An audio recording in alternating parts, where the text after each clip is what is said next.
अब हम पढ़ते हैं into the mitochondria in inner membrane of mitochondria. So जब हम इनर मेम्ब्रेन में आ चुके हैं तो जस्ट हम एग्जांपल लेते हैं एक फैटी एसिड्स का जिसका नाम है पामिटिल को ए, और इसमें टोटल कितने कार्बन होते हैं? 16 कार्बन होते हैं इसमें, टोटल 16 कार्बन होते हैं।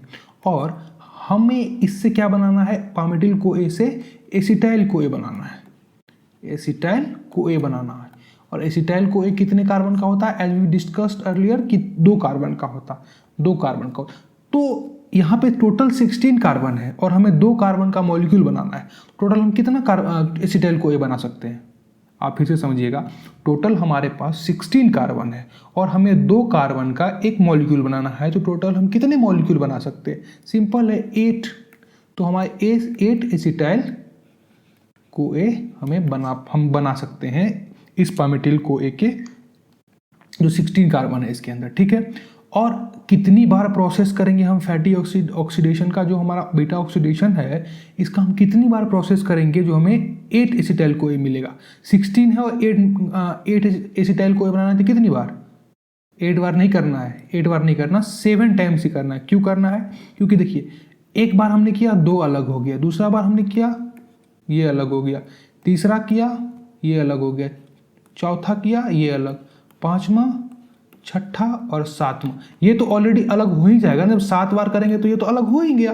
तो टोटल कितनी बार प्रोसेस करेंगे हम फैटी एसिड ऑक्सीडेशन का? फैटी एसिड ऑक्सीडेशन का हम टोटल बार कितना करेंगे भैया? 7 टाइम्स करेंगे। This is clear now. इस दौरान क्या होता है, हमें NADH और FADH मिलता है इसका के दौरान।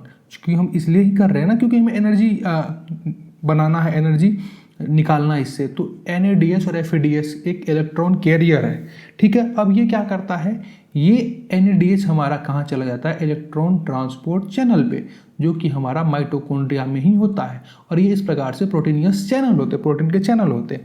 तो ये क्या करता है, यहाँ पर जाकर के इलेक्ट्रॉन्स को छोड़ देता है। तो ये इलेक्ट्रॉन्स इस पे आएगा, इस पे डिफरेंट चैनल्स पे, फिर वापस जाके इस पे चला आता है। और इस दौरान क्या होता है, इस इलेक्ट्रॉन के एनर्जी को यूटिलाइज करके हमारा ATP का फॉर्मेशन होता है, ठीक है। ATP शॉर्टकट में बता रहा हूँ, ATP का फॉर्मेशन होता है, ठीक है। तो 1 NADH, जो 1 NADH है वो हमारा कितना ATP देता है? 3 ATP देता है, ठीक है। और 1 FADH हमारा कितना ATP देता है? 2 ATP देता है। This is clear no. अब हम पढ़ते हैं एक्चुअल जो हमारा फैटी एसिड ऑक्सीडेशन है वो पढ़ते हैं। देखिए, हम R यहाँ पर क्यों लिखा है और CH2 क्यों लिखा है? देखिए, ये जो मैंने हाइड्रोकार्बन चेन मैंने ऐसे सिंपलेस्ट आपको समझाने के लिए बनाया था, ठीक है। पर जो लॉन्ग फैटी एसिड, जो लॉन्ग हाइड्रोकार्बन चेन्स होते हैं उसको हम R से डिनोट करते हैं। R मतलब लॉन्ग हाइड्रोकार्बन चेन। जैसे हम इतना नहीं लिख करके सिर्फ R लिख दिए तो कंप्लीट हो गया, और कुछ कार्बन्स को मैंने यहाँ पे डिनोट कर दिया। तो जो ग्रीन कलर के आप देख रहे होंगे ये वही हमारा कौन सा है? अल्फा और बीटा। अल्फा और बीटा है और इसके बीच में ये बीटा बॉन्ड जो है इसको हमें तोड़ना है, ठीक है। तो ग्रीन कलर में जो भी आप देख रहे हैं इसी कार्बन में हमें छेड़छाड़ करके इन दोनों को अलग करना है। That's clear now. तो चलिए अब हम एक्चुअल प्रोसेस जो है वो करते हैं। तो इसके लिए एक निमोनिक्स मैं आपको बता रहा हूँ। जो हमारा प्रोसेस होगा उसमें OHOT क्या हो गया? O हॉट, ठीक है। O हॉट, ठीक है। थोड़ा सा नेस्टी है पर बहुत अच्छा निमोनिक्स है, सारे यही यूज करते हैं। तो O4 क्या होता है? O4 होता है हमारा ऑक्सीडेशन। एंड ऑक्सीडेशन क्या है हमारा? तो ऑक्सीडेशन या तो हम ऑक्सीजन को जोड़ेंगे और या हम क्या करेंगे? हाइड्रोजन को हटाएंगे।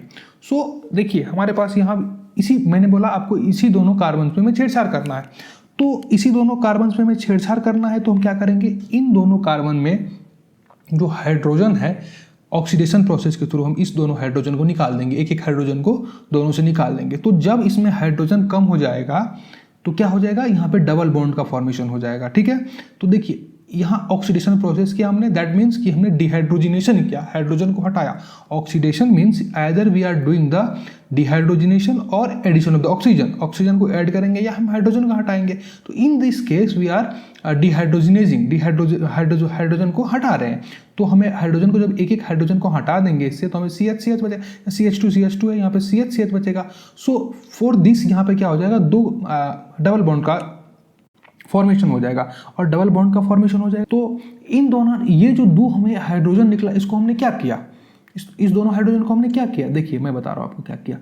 इसी दौरान हमारा FAD, क्या है FAD, जैसे कि मैंने आपको अर्लियर बताया कि इलेक्ट्रॉन कैरियर है, FAD आएगा और FADH2 में कन्वर्ट होकर के चला जाएगा कहाँ पे, ETC इलेक्ट्रॉन ट्रांसपोर्ट चैनल पे। ये हमने कर लिया। अब चूंकि यहाँ पे कुछ रिएक्शंस हुआ है, इसको हमें कराने के लिए कोई ना कोई एंजाइम चाहिए, तो उस एंजाइम का क्या नाम हो, कुछ ना कुछ तो नाम होगा। चूंकि हमने डिहाइड्रोजिनेज किया, हाइड्रोजन को हटाया है, तो इसीलिए जो हमारा एंजाइम है उसका नाम है acyl CoA dehydrogenase. That's clear no.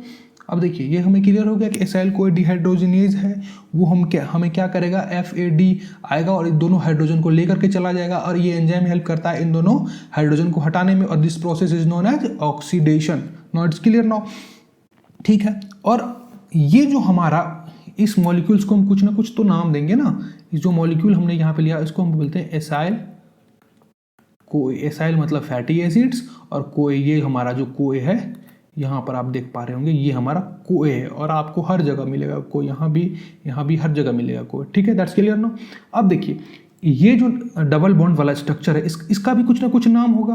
तो इसका क्या नाम है, Delta-2 ट्रांस एनोइल CoA। अब क्या करते हैं, H4 hydration. What does it mean, hydration का मतलब क्या होता है, वाटर को ऐड करना। तो हम क्या करेंगे, इस रिएक्शंस के दौरान वाटर को हम ऐड करेंगे, और जब हम वाटर को ऐड करेंगे भैया, इसमें हम क्या करेंगे, प्लस H2O करेंगे।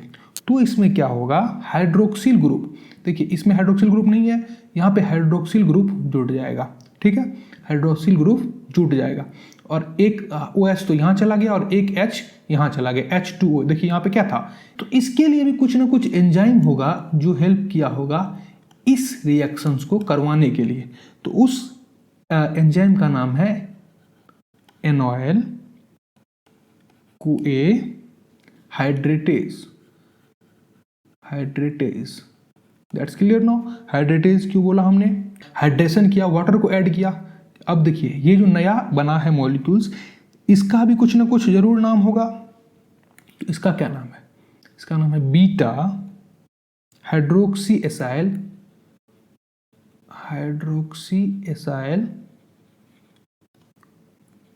CoA, ठीक है। ये क्लियर हो गया आपका। अब देखिए क्या करना है, फिर से ऑक्सीडेशन करना है। फिर से क्या होगा, ऑक्सीडेशन रिएक्शन होगा, O4 फिर ऑक्सीडेशन, ठीक है, ऑक्सीडेशन रिएक्शन फिर से होगा। इस दौरान भी हम क्या करेंगे, हाइड्रोजन को हम हटाएंगे। यहाँ पर देखिए OH है, यहाँ पर सिर्फ O बचा है, इसका मतलब हाइड्रोजन हटा है। तो इस दौरान क्या होता है, फिर से हाइड्रोजन हटेगा तो फिर कोई ना कोई इलेक्ट्रॉन कैरियर जरूर आएगा, ये याद रखना आप, ठीक है। तो ऑक्सीडेशन के दौरान क्या होता है, ये हमारा एक NAD आता है, NAD आता है, और NADH बना करके चला जाता है, ठीक है। NADH प्लस H प्लस बना करके चला जाता है, कहाँ पे चला जाएगा, ETC पे, और कितना ATP देगा, 3 ATP, ठीक है। That's clear now. अब देखिए ये एक हाइड्रोजन तो हमने लेकर के यहाँ चला गया, तो एक ही हाइड्रोजन यहाँ, एक हाइड्रोजन यहाँ लेकर के चला गया, तो यहाँ पर तो हाइड्रोजन बचेगा ही नहीं, ठीक है। तो इसको भी कराने के लिए कोई ना कोई एंजाइम चाहिए होगा। तो उस एंजाइम का क्या नाम है भैया, तो beta hydroxyl CoA dehydrogenase, beta hydroxy acyl CoA dehydrogenase, clear. अब इसका अब जो है हमारा बीटा डिहाइड्रोजिनेज क्या करेगा, ऑक्सीडेशन करवाएगा। ऑक्सीडेशन का मतलब क्या हुआ कि या तो ऑक्सीजन जुटेगा या हाइड्रोजन बाहर जाएगा। पर यहाँ पर इन दिस कंडीशन क्या हो रहा है, हाइड्रोजन बाहर जा रहा है। यहाँ पर देख पा रहे होंगे आप, OH है और यहाँ पर सिर्फ O बचा है, तो हाइड्रोजन बाहर चला गया। पर वो बाहर कहाँ गया, तो इसको इलेक्ट्रॉन कैरियर जो हमारा NADH है वो लेकर के चला गया। ठीक है, दैट्स क्लियर नाउ। अब ये जो नया मॉलिक्यूल बना है उसका भी कुछ नाम होगा, तो इसका नाम है बीटा कीटो एसाइल CoA। ठीक है, OA ये इसका नया मॉलिक्यूल का ये नाम है। ठीक है, अब क्या होगा, T4 क्या होता है, T4 होता है थायोलेज। थायोलेज क्या करता है, फिर से CoA जो है इसको जोड़ देगा, और ये जो हमारा बीटा कीटो एसाइल CoA है प्लस इसमें CoA को जोड़ देगा। ठीक है, और इस दौरान भी कोई ना कोई एंजाइम्स होगा जिसने हेल्प किया होगा, तो उस एंजाइम का नाम है थायोलेज। वो क्या करेगा, ये जो मॉलिक्यूल है हमारे पास, ये वाला जो CoA मॉलिक्यूल, ये तो ऑलरेडी था और दूसरा जो है ये जोड़ दिया इसने, और जब ये इन दोनों को जोड़ देगा इसमें, तो एक नया मॉलिक्यूल बनेगा, एक नया मॉलिक्यूल बनेगा। और ये CoA इस दौरान आया है, तो हम इसको इस प्रकार से दिखा सकते हैं कि CoA ऐसे आया है। दैट्स सो सिंपल, कितना सिंपल है। इसके बाद हमें क्या मिलेगा, जब CoA इसमें जुड़ जाएगा तो इस रिएक्शन के दौरान हमें क्या मिलेगा, एक तो हमें मिलेगा एसाइल CoA। एसाइल CoA का मतलब आप समझ गए होंगे, एसाइल CoA क्या है। एसाइल CoA का मतलब फैटी एसिड विथ CoA, और दूसरा क्या मिलेगा, एसिटाइल CoA। एसिटाइल CoA और कितने कार्बन का, 1 2 कार्बन का। एसिटाइल CoA हमें ये मिल गया, एसिटाइल CoA, और दूसरा मिल गया हमें एसाइल CoA। अब ये एसाइल CoA क्या होगा, ये एसाइल CoA में कितना टोटल, अब कितना कार्बन बचा, 14 कार्बन बचा। ठीक है, फिर ये 6 बार, अभी से 6 बार ये वापस यही रिएक्शन करेगा, और फिर हमारे कितना टोटल एसाइल CoA बनाएगा। अब ये एक तो बन गया, तो टोटल अब 7 एसिटाइल CoA बनाएगा, एसिटाइल CoA बनाएगा। ठीक है, तो हम समराइज कर लेते हैं, जो पामिटिल CoA है इसमें कितना हमारा ATP का फॉर्मेशन हुआ है, ATP का कितना फॉर्मेशन हुआ है। तो यहाँ देखिए, हमने एक रिएक्शन के दौरान, एक बीटा ऑक्सीडेशन के दौरान कितना हमें टोटल NADH बनाया है, तो एक NADH बनाया है और एक FADH बनाया था, याद होगा अगर आपको, तो एक FADH बनाया। तो एक के दौरान हमने, एक रिएक्शन के दौरान टोटल कितने बार करना है हमें, 7 बार करना है। ठीक है, 7 बार रिएक्शन करना पर 8 एसिटाइल CoA बनेंगे। ठीक है, तो ATP का फॉर्मेशन जानने के लिए हमने 7 बार रिएक्शन करेंगे, और 7 बार हम क्या करेंगे, एक हमें क्या मिलेगा, NADH। तो कितने टोटल हो गए, 7 NADH। आप अगर समझ पा रहे होंगे तो ठीक है, नहीं समझ पा रहे हो तो आप कमेंट करके बताइए, मैं दोबारा समझाऊंगा आपको। और 7 × 1 FADH2। ठीक है, कैसे हुआ ये, क्योंकि इस पूरे ऑक्सीडेशन के दौरान हमने एक NADH और एक FADH2 पाया है, तो 7 टाइम्स हम करेंगे रिएक्शंस, तो कितना है, 7 NADH और 7 FADH2 मिलेगा। ठीक है, अब देखिए, एक NADH हमें कितना देता है, 3, तो 7 NADH 21, और एक FADH2, और तो 7 कितना देगा, 14, टोटल कितना होगा, 35 ATP। तो एक पामिटिल CoA जो है वो 7 बार प्रोसेस करके टोटल 35 हमें ATP देगा। पर जब हमने 8 एसिटाइल CoA बनाया है, तो ये 8 एसिटाइल हमारा कहाँ जाएगा, क्रेब्स साइकिल में जाएगा।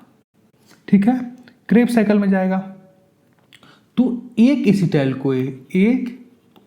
एसिटाइल CoA हमारा 12 ATP देता है हमारा क्रेब्स साइकिल में। ठीक है, तो 8 एसिटाइल CoA कितना देगा, 12 × 8, फिर कितना हो जाएगा, इक्वल्स टू 96 ATP। तो हमारे पास टोटल कितना ATP आ जाएगा, 35 + 96। तो एक पामिटिल CoA के बारे में अगर हम बात करते हैं, तो इतना हमें टोटल, आप कैलकुलेट करके हमें बताइएगा कितना टोटल ATP देता है। ठीक है, आज के लिए इतना ही। Thank you very much. अगर आपको समझ में आए तो लाइक कीजिए, कमेंट कीजिए और सब्सक्राइब कीजिए।